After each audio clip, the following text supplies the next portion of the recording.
Takole so v ponedeljek dopoldan za Bežigradom policisti v civilu obravnavali 19-letnika, ki so ga osumili posedovanja prepovedane droge marihuane. Ki imaš drogo? Ki imaš drogo? Ki jo imaš?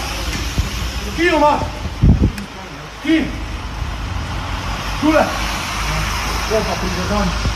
Na zadnjem posnetku, ki je nastal na koncu postopka, si eden od policistov, ki je predtem moškega zadrževal na tleh, drgne podlak desne roke ob rob zida, nato pa si pogleda roko, na kateri je vidna krvava odrgnina. Zakaj bi policist to storil, razen da je zadaj kakšen goljufiv način, se pravi način preslepitve bodisi prepričevanja, zakaj je bilo potrebno uporabiti prisilna sredstva, ker se naj bi ta oseba tako hudo upirala, celo policista telesno poškodovala, ali pa goljufiv način, da bi policist iz tega morda iztržil kakšno odškodnino. Če pogledamo pozorno, si tudi drugi policist zaviha rokav jakne, a se ob pregledu okolice obrne proč od stene. Prepričan sem, da sta to naredila izključno zaradi tega, ko bo stvar naprej v postopku, ko bo ta mal mogel odgovarjati, oni bodo od zavarovalnice iskali odškodnino za te poškodbe, ta mal bo pa terjan pol strani zavarovalnice.